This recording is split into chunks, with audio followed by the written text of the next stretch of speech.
Hello everyone, this is Eric with GameBall, the gaming trackball mouse. In today's video, I will be giving you all an update on GameBall production and the status and some of the impacts we've had from COVID-19. And then talk a little bit about Conan Exiles, how I use GameBall within the game, show you some gameplay footage, talk about what the game is, all that fun stuff. So first off, unfortunately, we've seen some delays from COVID-19 as the rest of the world has. Our manufacturing is in the UK, injection molding out of China. Our facility in the UK, for the most part, is closed due to safety reasons, and we've seen a considerable impact. The target was to release this summer or mid-year, and unfortunately we're not going to be making that. With everything going on, we've just seen a considerable slow in manufacturing, the acquisition of parts, all those things. So even though the design's done, we still are in the mode of getting the injection molding done and getting the parts and all the assembly, and with everything being closed or delayed right now, it's going to be either the end of the year or the beginning of next year now, unfortunately. So hopefully all you are staying safe, but you're all aware of what's going on and the impacts around the world to the economy and manufacturing and just society in general. So unfortunately, GameBall is also gonna be delayed because of it. So hopefully by the end of it, we'll have a nice new trackball for all of us to use. But as it stands right now, we're going to be pushing out the project again, unfortunately. So that's where we're at with GameBall. The design, really hasn't changed since the last video. We're just trying to move into production and manufacturing, and with the delays there, it's looking more like, again, end of the year or beginning of next year. So let's talk about some fun stuff, and let me show you Conan Exiles. So this is Conan Exiles. It's a fantasy role-playing game set in the Conan universe. It's single player or multiplayer. You can play on public servers, private servers, PvE or PvP, kind of depending on what you like. This particular one is a dedicated private server that is actually running on the same PC that I'm playing on, and I host it for me and about 4 or 5 other friends, and that's the only people who play on this particular server. So most of us use this base that we've built, and then I have a base over there that one of the other guys on the server has built as well. A lot of crafting and survival elements to the game.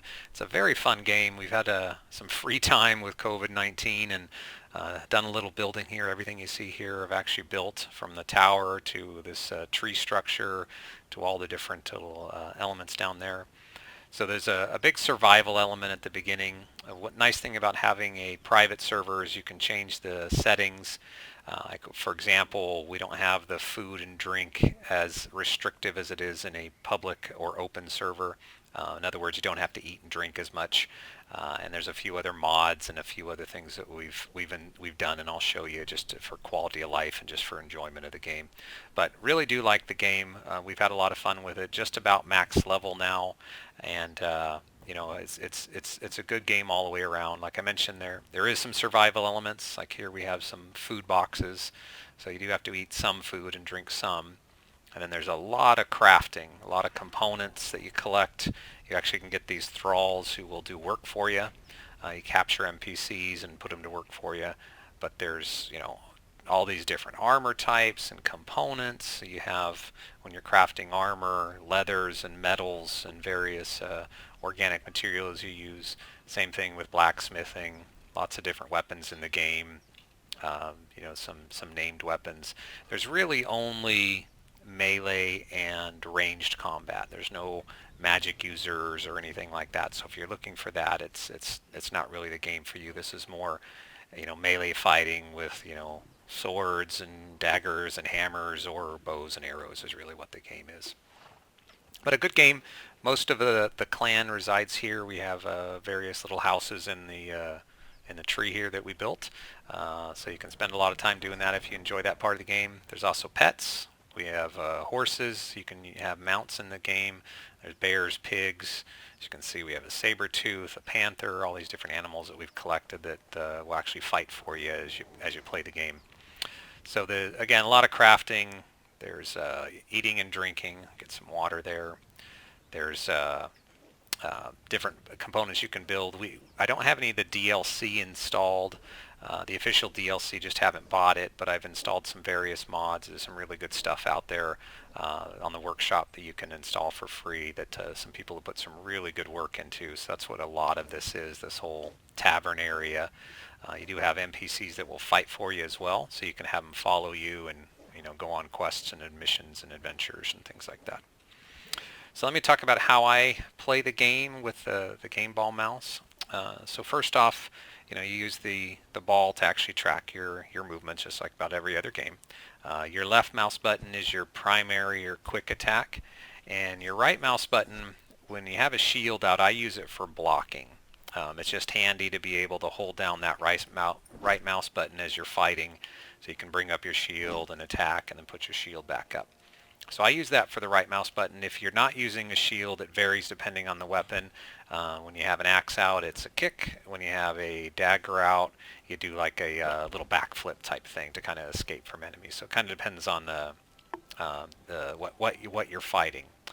And then I use actually the button Q for a special attack. And the reason why I do that is because I wanted the top left mouse button as a menu. And that brings up the menu, crafting menu, attributes, feats, the map, all that fun stuff, all within one window.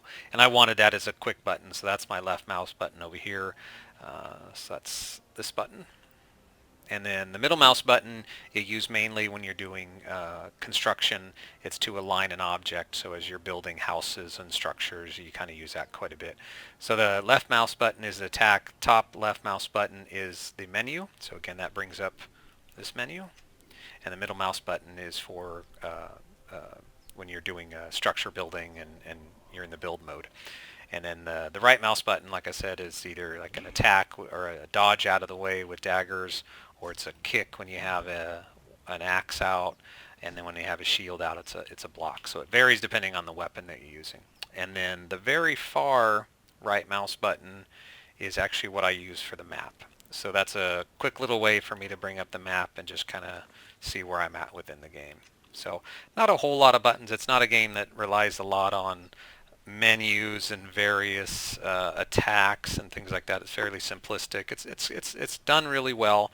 The combat, I would say, is not the highlight of the game. The highlight of the game, I think, is the survival elements, the crafting, the size of the world, what you can do with it, and the co-op play, I think, is really good as well. It is a harsh game. There is a lot of dying in the game. Whether when you start off, you could die from hunger, you could die from thirst, you could die from the various elements, obviously monsters, things like that.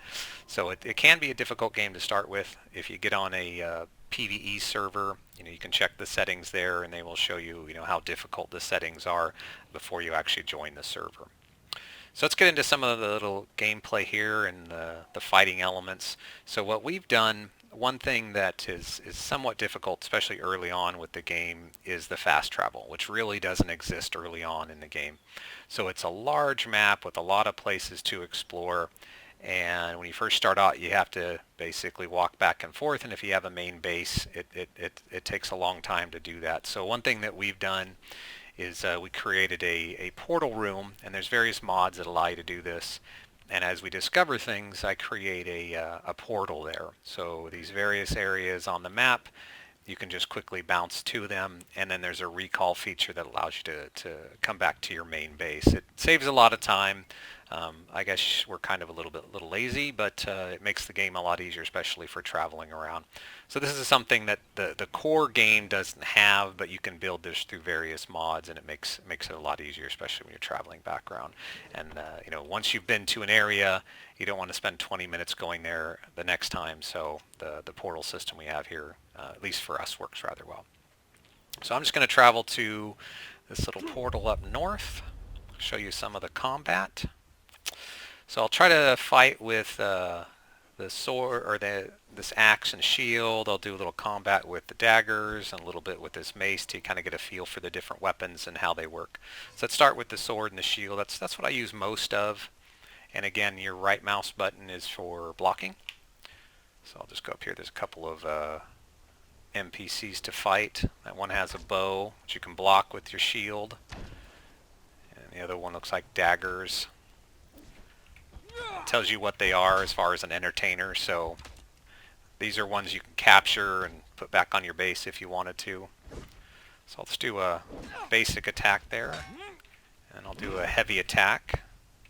Depending on the weapon that you're using, the heavy attack or the basic attack will have different, like you might put a bleed effect on a creature, you might put a sunder, strip down their armor, that type of thing. So it kind of depends on the weapon that you're using, what type of attacks it will have on that power attack. So these are actually fairly easy NPCs. Just wanted to show you what that was. And then you can loot them. There's that one has a panther mount and some steel bars on them, which you use for crafting, of course. Let me show you. Go up here and see what type of trouble I can get into. Some wolves over there. Wolves are fun to fight. Let's do the daggers with some wolves. Wolves have a bleed effect themselves. So you could, with daggers, you can put bleeds on them. And this is one where you can do a dodge out of the way, put a couple bleeds on a couple of the wolves, and then try to dodge. You do consume a lot of stamina as you're dodging. Even when you're blocking, you can spend a lot of stamina. But after you put a couple bleeds on them, you can finish them off with your regular weapon, or go back to your daggers and try to finish them off that way and put more bleeds on them.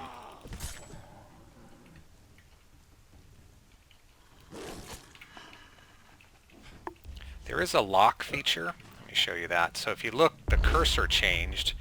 I use button F for that, and it locks onto the animal that you're fighting. Makes it a little bit easier.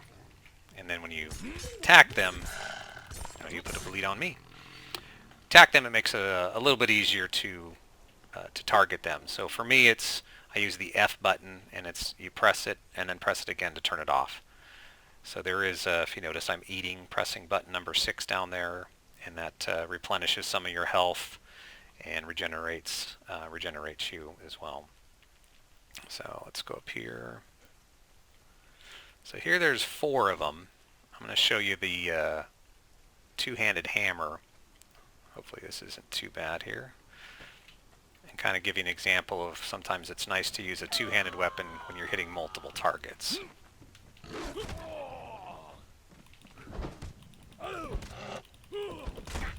And there you're hitting both targets. It can be tough because if they're hitting you, and if you get in trouble, bring out your shield.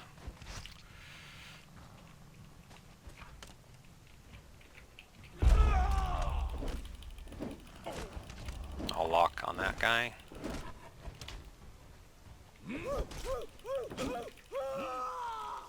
Maybe finish this one off with some daggers. I never wanted to be here. So a lot of areas to explore within the game. It's really well done. One more wolf here.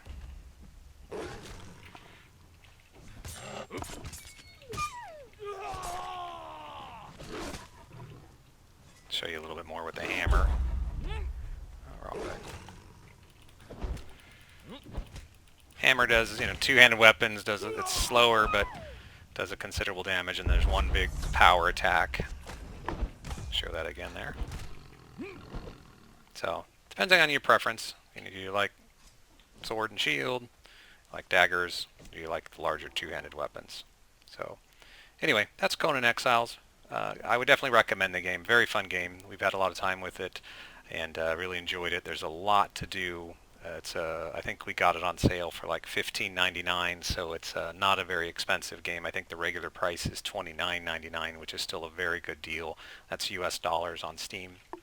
So I'd recommend it.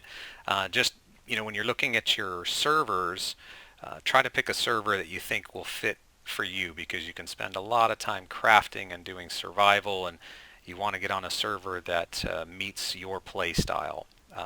And if it's a PvE server, PvP server, whatever kind of works for you, spend a little time researching that before you pick one, because you might be spending an awful lot of time on there, and to switch servers can be difficult. So that's Conan Exiles. Appreciate you guys watching the video today. Sorry for the delay in GameBall. We'll get it out there as soon as we can. We have a lot of people working really hard to get this thing out there as soon as possible. So appreciate you watching the video today. Stay safe, and we will talk to you soon. Thank you.